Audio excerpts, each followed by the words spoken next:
Sonichu, The Last Adventure. As written and read by an II.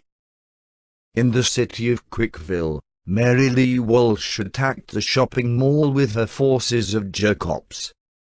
She took out every single person in the building that she found, and proceeded to march down through the mall. At the end of the hall was a door marked Exit Strategy, which led into the parking garage. The doors were already open for her, and so Mary Lee walked directly towards them without hesitation. Not so fast, Mary Lee Walsh. It was Sonichu, zapping his way in front of her. "You don't have any weapons on you, so I suggest you surrender now." Mary Lee grinned wickedly at him as she ran up behind him and shoved both of her hands onto his chest and pushed. Sonichu tumbled backwards into the elevator as she slammed the button. He scrambled back up to stand just in time for Mary Lee to push down another button. The elevator slowly descended as he stared dumbfounded. A few minutes later the elevator dinged and opened to reveal an empty room. Sonichu sighed heavily as he sat down against the wall. After a minute or so he looked around. Then in shining beam of light emerged Christian in all his autistic glory. "Oh my God, what happened to you?" said Sonichu. "How did you get here? What are you doing here? You're supposed to be dead." Chris shrugged as he walked over to where Sonichu was sitting and collapsed next to him. "Well, my child, the dimensional merge is happening, and I managed to escape jail, so that's one thing. But my other self is not really dead, because that would mean my soul wouldn't exist. So I came back to try and save her. It's been a while since we saw each other though. How have you been?" Sonichu didn't answer right away. Instead he stared blankly ahead, lost in thought. Chris gave him some space before speaking again. "So how do we stop this from happening? I know it must be difficult, because I have no idea either." Chris was interrupted by a sudden burst of noise coming from outside the room. Sonichu shot up to his feet as a loud bang echoed throughout the hallway. "What is that?" said Chris in alarm. "Is something attacking us? Should we move?" But the banging had stopped. Both boys relaxed their tense stances and looked at the closed door. Then, in a flash, an army of zombies started pouring into the corridor from all sides. They began to charge at Sonichu and Chris, but they held their ground.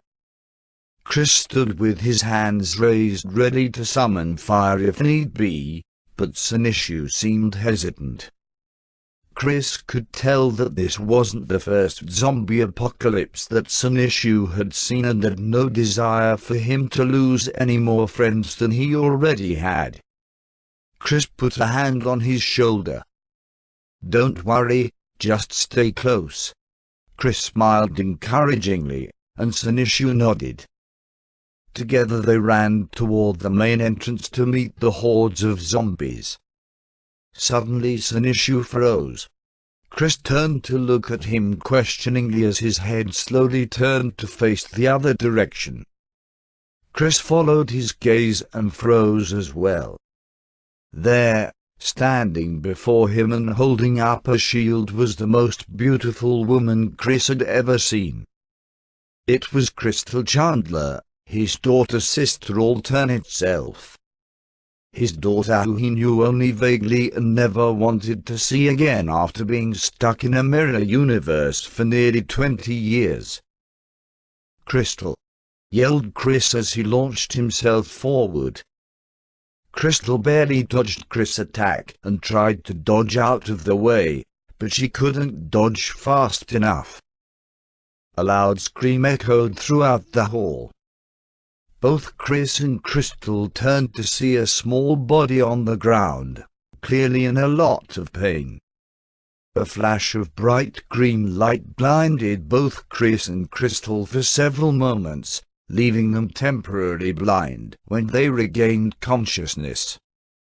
When their vision returned, they could see that Sonichu had collapsed in tears, and Crystal's body lay limp on the floor. There were 3 zombies approaching them cautiously. "Get out of the way, Chris," said Crystal, as calmly as she could muster. It all looked bleak, but then the chaotic combo crashed down. Blake, Punchy, Bubbles, Wild and Raseshu all killed the zombies and rescued Sonichu and Chris. Everyone was exhausted from battle, even Crystal, who had been spared the brunt of it. The group walked back home and sat and watched TV with everyone until eventually everyone drifted off to sleep. Chris woke early the next morning and headed outside to take a leak. As he passed the bathroom doorway, something shiny caught his eye. In the sink was a picture frame. It was obviously a family photo, but it wasn't just anyone's family photo. He recognized the girl standing in the center of the group. Her long brown hair curled around her face, making her look like royalty, even though she wore nothing more than oversized shirt and shorts. It was his mother, Barbara Chandler, looking gorgeous as always. As Chris stared at the scene, he noticed 2 things about the little girl. 1, she was holding a gun in her hand and pointing it at his heart. 2, there was someone standing beside her with a strange symbol tattooed across her forehead. When Chris realized he had been staring too long, he quickly stepped into the bathroom and locked the door, leaning his back against it and placing his hand over his mouth in shock. It had to be a dream. It had to be. He'd dreamed about it so many times. Every time he'd wake up from the memory, his eyes would go wide, and his breathing would become labored. It was just impossible, even though there was something weird going on at Quickville. Even though there were things that had changed so much that he couldn't even process them yet, Chris still remembered everything that happened on the other side. Everything. Chris let out a quiet whimper and covered his face with his hands. His entire life had been flipped upside down. Not just for him, but for all the humans he'd ever cared about. If he didn't find a way to fix this, it would crush them. Maybe that's why, deep down inside him, Chris hoped the universe would send a sign of help. If it did, that would be a miracle of its own, because Chris was pretty sure he was screwed anyway. He couldn't do anything. Not unless he got his powers back. He had to wait and hope that his powers would return. Meanwhile, Sonichu and Raseshu was in bed getting ready for bed. Raseshu had decided to change her clothes for the night so that she wouldn't have to wear the same dress over and over again. That reminded Sonichu that he should probably change his clothes as well. It's not like he could sleep naked like usual. Although if Raseshu didn't mind doing BDSM, then maybe they should give that a try. Oh, that reminds him. He grabbed a pillow and started beating Raseshu with it until she stopped changing and turned around and glared at him. "Hey, what gives?" demanded Raseshu. "I want you to get undressed," said Sonichu. "Why?" "I'm tired," protested Raseshu. "Because," said Sonichu, "if you want me to make love to you, you'll have to be naked." Raseshu rolled her eyes. "That sounds terrible." Sensing that she might refuse if he kept hitting her like that, Sonichu decided to compromise. He handed Sonichu one of his pillows and pulled her close. She let out a squeal. "You're so dirty," she accused. He simply replied, "Just do what I say." "Okay. Just hurry up and do it already," she complained. Suddenly Sonichu reached for a small piece of cloth in one of the drawers in his closet. He carefully wrapped the piece of fabric around Sonichu until she was completely naked, but he didn't let go. He continued wrapping until he had her completely covered with a makeshift scarf. "This is perfect now," said Sonichu, pleased. "Now can I get dressed?" "Nope, it has to stay here." "Oh, come on. It's cold in here. I don't think I want to sleep with your blanket covering me." "No problem," said Sonichu before taking his blanket and throwing it onto the floor beside them. Then he crawled over the top of Sonichu and straddled her hips. Sonichu let out another squeak as she felt him rubbing his crotch against hers. They both got erect. Sonichu was blushing and trying to hide her face so that he wouldn't notice. She had never expected Sonichu to touch her this way. Sure, they were dating, but they hadn't had sex yet, at least not in public. Sonichu took her hands in his and looked directly into her eyes. "Are you ready, baby?" Sonichu was silent for a moment and then whispered, "Yes, just do it." Satisfied with her answer, he leaned forward, grabbed his towel from beside the bed and started spreading it out. Now, Chris interrupted. "It's perfectly natural for Sonichus to enjoy BDSM," Chris then explained with a whiteboard about how these things work. "What do we do?" asked Sonichu nervously. "The important thing isn't how it feels. The important thing is how you feel." Sonichu grabbed a hold of Sonichu's wrists gently. "Relax, baby, this is fine." Sonichu nodded and closed her eyes tight in an attempt to relax. This was the first time that she'd ever done anything like this in front of a boy, and suddenly her whole body was tingling and trembling. All she could hear was the sound of her heartbeat thumping loudly in her ears. She didn't like it, but Sonichu beat her senselessly, forcing her to comply. This isn't funny at all. Ever. After about 10 minutes, Sonichu finally let up on his assault. Sonichu was panting and sweating. Sonichu smiled at her and put his finger on her chin, turning her face toward him so he could see what he was writing. "See, it was easy. You weren't even tense. You didn't really want it that bad, right?" Sonichu thought for a minute and then slowly gave a nod in reply. She was relieved that he didn't think any differently of her and relaxed a bit. After all, he seemed satisfied with what he saw. That made Sonichu feel slightly better. "Now get me a beer, bitch," Sonichu demanded as he got off of Sonichu, "and bring some for my guest too, will ya?" Sonichu giggled a bit as she got up and headed towards the kitchen to start on the order. While she was out of the room, Sonichu climbed off the bed and went over to check on Angelica, looking through the window with binoculars, peeping on her as she slept peacefully. After a few minutes, he heard a car pulling up in the driveway, followed by the door opening and closing. "Who are you spying on, asshole?" yelled a voice. "Reginald. How nice to see you," said Sonichu sarcastically. "How's it going, man?" asked Reginald. "I haven't seen you in forever." "Everything's great. How've you been?" "Fine, I guess. Been working a lot lately, so you wouldn't believe it. Oh yeah? Questioned Sonichu.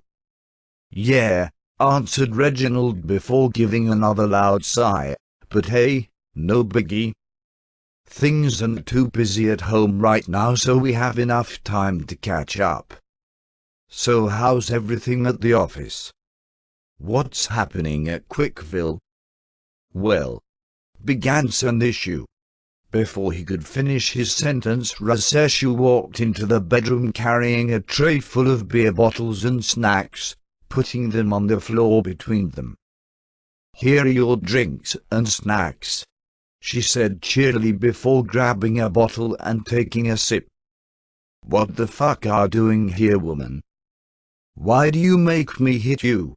Sonichu said before beating Sonichu into a bloody pulp with the pillow. Reginald watched in amusement as Sonichu laid unconscious and bleeding underneath him. After a while, Sonichu sat up on his knees and picked up the fallen pillow, tossing it across the room. He then stood up and grabbed another pillow and started hitting Sonichu with it as fast as he could. Finally he stopped once it became obvious that the girl wasn't breathing anymore. Once he knew that his work was done, he sat down on the bed and drank a couple of beers. Once he was finished, he laid down and closed his eyes, feeling tired, and fell asleep. The next day, Sonichu and Chris skipped together in the park when Mary Lee Walsh appeared out of nowhere and fired her explosive spell at them. Fortunately, Chris managed to pull Sonichu out of the line of fire, and they hid behind a tree as the spell exploded where they were. Mary Lee looked pissed off. You two know damn well who I am and how stupid you're being. And you are making my job harder. She paused for a second, but unfortunately, my boss isn't here to save you, so I'm going to do it myself. You two are going to take care of your own business. With that she vanished. Chris ran off as fast as he could, leaving Sonichu there. He tried to follow him, but he couldn't seem to find him anywhere. He was about to go back inside the house, however he heard some rustling coming from the bushes and he jumped away just in time. A jerk-hop appeared and slammed Sonichu onto the ground. He held the gun tightly against his head and forced Sonichu to watch as he raped him. When he was finished, the jerk-hop left, leaving Sonichu to bleed to death from a wound in his side. Chris rushed up to Sonichu's side and started healing him. Sonichu, talk to me, my son, he cried. Sonichu looked up at Chris and managed to whisper, it hurts. Please. Where does it hurt? Did this jerk-op do anything else to you? No. Is that blood? Shit. Sonichu then smiled and said it felt quite good actually, before passing out. Sonichu came to later that night. He was lying on his couch and noticed that he was alone. There was something strange about the place though. It felt wrong, almost haunted. He felt as if someone else was sitting beside him, watching him.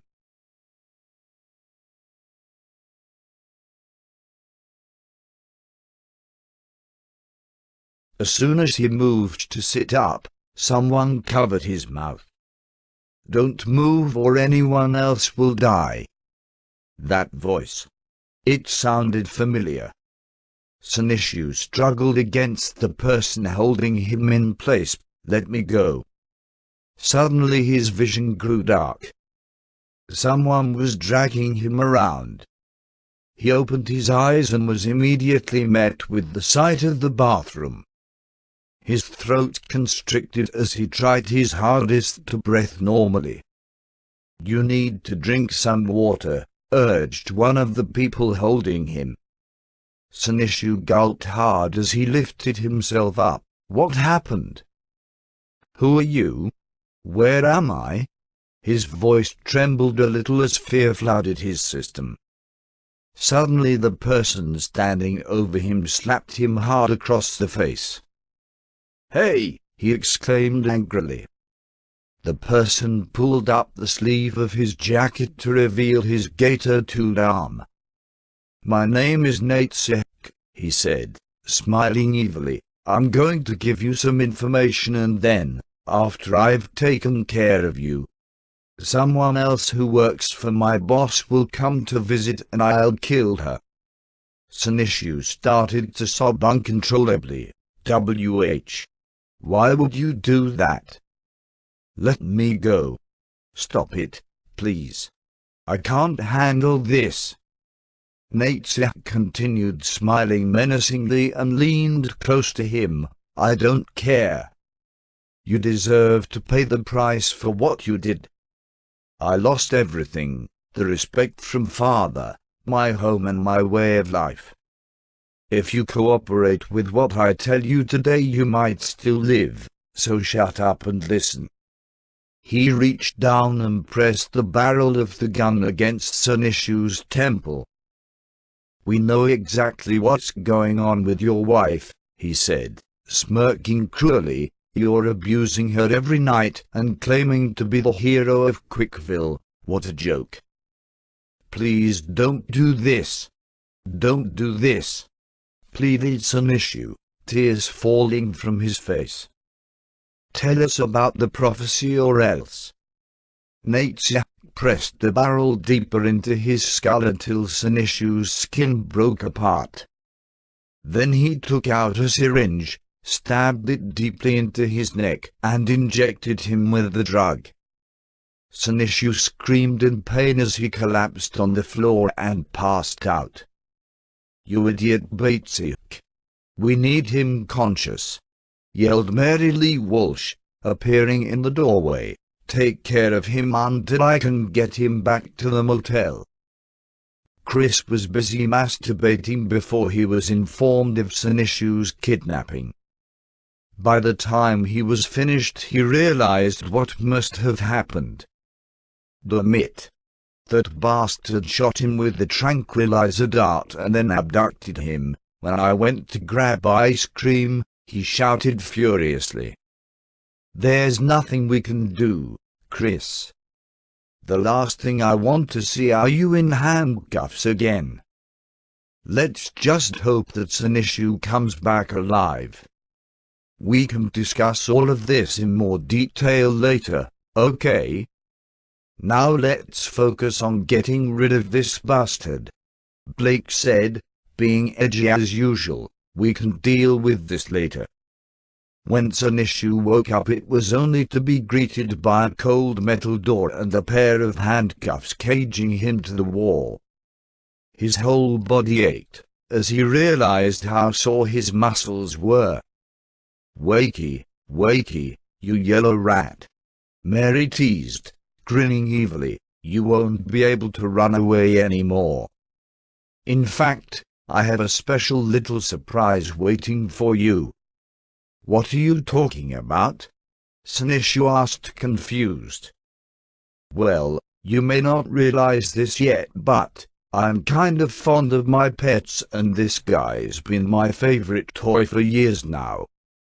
Before she had even finished speaking, the door swung open revealing a large jerk-op wearing a black suit holding an expensive-looking briefcase. He was staring intensely at Sonichu as he approached him slowly. I have something important to talk to you about, boy, the jerk-op said in his deep, raspy voice. Sonichu narrowed his eyes, and what might that be? Well, he smirked, we retrieved the Chaos Emeralds a few days ago, and we're in the process of creating our own Infinity Gauntlet. He paused, staring deeply into Sonichu's eyes. I need you to complete the gauntlet. The more power you bring to our cause, the better. We also need the Chaos Emeralds to power our weapon. So, do us all a favor and help us." Sonichu stared back impassively. "How does that help anything? What good does it do me to help you?" The jerk sighed impatiently. "Do you really think we'd ask for help if we didn't have an ulterior motive? In another universe, your father Chris committed a grave crime, one that had affected our universe." He paused, glancing briefly towards Mary. "And we needed the Chaos Emeralds so we could fix our universe. Why do I feel like I should know where this is heading?" asked Sonichu. The jerk sighed once more and replied, "If you help us fix our world, we promise not to harm any innocents. All we need is a little bit of your energy." "Energy? Like what? My power doesn't really help anyone, especially when they want something bad. I'm sorry, guys, but I really don't think I can help you at all. The truth is, I'm not a hero, I'm a coward. And no matter what happens to me, I'm never going to become anything other than that." The jerk sighed heavily. "So, there's really no other way but for you to join us?" Sonichu nodded reluctantly. "Then let's do this properly then, shall we?"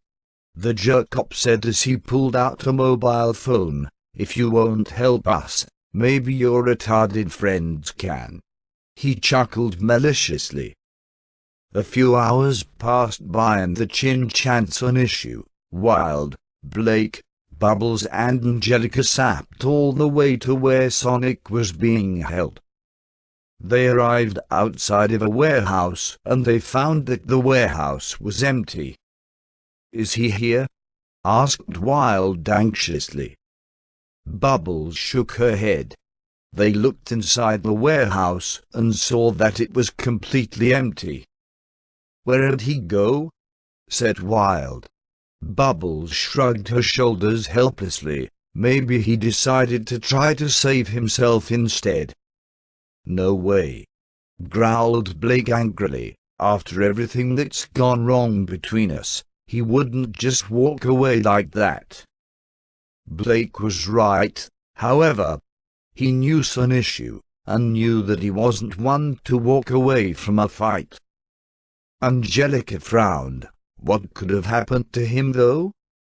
It's already past 3 o'clock in the morning. Everyone was silent, pondering what they should do. Just then they heard a commotion coming from the end of the tunnel they were standing next to.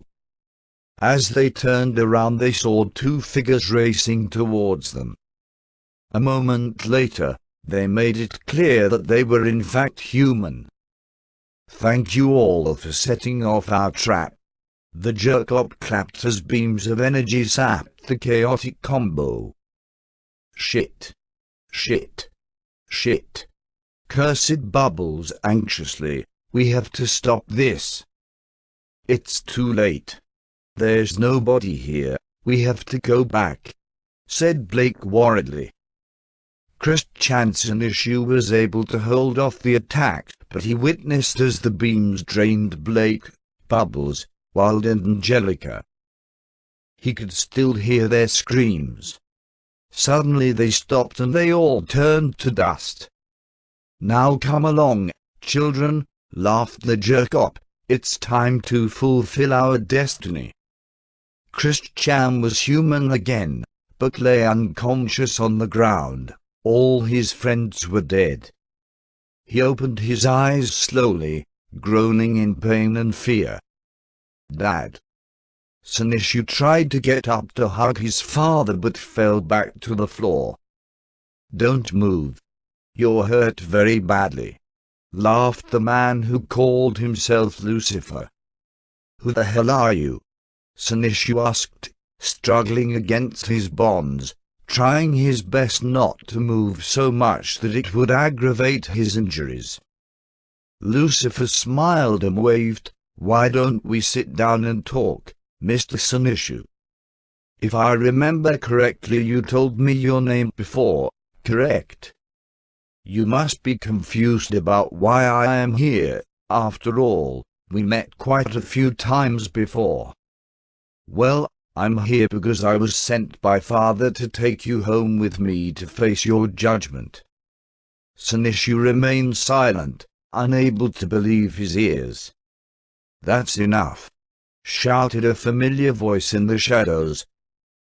No, it couldn't be, both Sonichu and Chris said in unison, gazing in horror. Figure. It was none other than Sonichu, dressed entirely in white, wearing the gauntlet with the Chaos Emeralds in place. She regained his former state and stood in front of Chris and Sonichu.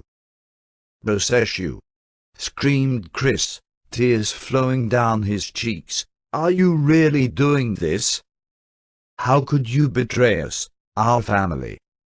Please, forgive me, Father. I will never be able to live with myself if I allowed my own daughter to be used by someone like you. Please, do not make me betray the one thing that has always meant the most to me. Sonichu pleaded. But, please, Father, this is not my choice. This has been chosen by the gods themselves. Chris glared at her furiously. How could she turn evil after all the wonderful times they had together? With a snap of my fingers, I will destroy this universe and start anew, Sonichu declared, causing the Chaos Emeralds on her hand to start glowing and sending powerful waves in every direction. Sonichu raised her fist, and the force was strong enough to send everyone flying except for Chris. Sonichu lowered her arm as her body began to transform into a massive ball of energy. Sonichu, cried Chris frantically. His heart shattered into a million pieces at the sight of what was happening before him. Sonichu was about to unleash one of the worst forms of destruction imaginable upon the entire world. She was going to destroy every single life on Earth. No, thought Sonichu, desperation evident in his eyes. No, no. Without thinking, he broke free from his restraints and charged forward, throwing his arms out to save his beloved father, but to no avail. Sonichu snapped her fingers, causing a flash. This is for all the beatings, all the assaults, everything you ever did to me. I want souls, thousands and thousands of doomed souls, Sonichu shouted, before releasing one blast of destructive energy upon the entirety of humanity. Sonichu, Father! Yelled the voices of Punchy and Layla as they watched their loved ones being consumed by the explosion of pure energy. Help us! They begged silently in the all-consuming darkness. Chris's vision faded until the only thing he could see was Sonichu. Tears streamed down his face as he watched Sonichu stand before him triumphantly. Then her form flickered before disappearing. Then there was silence. A void of nothingness, only Chris and Sonichu floated aimlessly. No sound except for crying could be heard. What's going to happen? Why does this keep happening? Chris whispered to himself as tears ran down his face uncontrollably. You are destined to suffer, Sonichu. The universe knows of your guilt. Sonichu's voice echoed hauntingly. No, whispered Chris, I don't need this anymore. I don't need to suffer anymore. Yes, you do. Everything we've done is for the good of humankind. Quotes. I said it wasn't. Roared Chris, it was not. You and the gods have always been the lying bitch to me. Everyone in this whole universe is so worthless. He sobbed loudly, If they're worthless, then why are we having to do all that for them?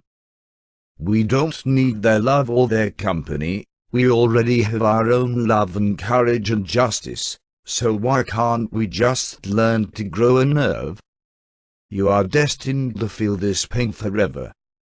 Your soul will rot, the light within you will eventually die, and it will all be because of you. No! Screamed Chris as the light surrounding his eyes started to dim. Did you ever consider the fact that everything was your fault? Sonichu's voice said with spite, everything bad that happens to us happens because of you. Your mistakes led to this disaster. Do you regret your actions? Or does revenge fill your emptiness? Chills crept up Chris's spine. Goodbye, father. Enjoy your punishment, Sonichu said in anger. Stop it! Screamed Christopher. You don't get to say anything about what I am going through. It doesn't matter if it's my fault. It's still your fault. This is all your fault. I'll never be sure where we even started, but it was probably with you and your misunderstood consequences. But no one responded. Sonichu floated over and comforted Chris. When Chris came to his senses, Sonichu tried to find a way to make his father smile. It hurts, Sonichu, he said brokenly. It burns. It hurts. It burns. It doesn't get better. And now it's happening again, just when I'm starting to feel happy. Just when I finally have peace. I didn't ask for any of this. I didn't deserve any of this. I'll do anything. I can give you anything. You have to forgive me. Dad, I know you are suffering. But you what? Let's try to make the better of things. Let's sing. Sonichu said cheerfully. There isn't anywhere else where I want to go. I would love to spend eternity with you.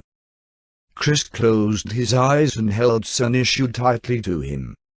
He kissed him on his forehead, then on his cheek and finally his lips. Let's sing. Chris agreed. Always look on the bright side of life. Sonichu sang, smiling brightly as he sang. Always look on the light side of life, Chris continued, the two singing together in the void. Both smiled broadly and continued to hold on to each other. They stayed in that position, in complete bliss. They enjoyed every moment of it. The end.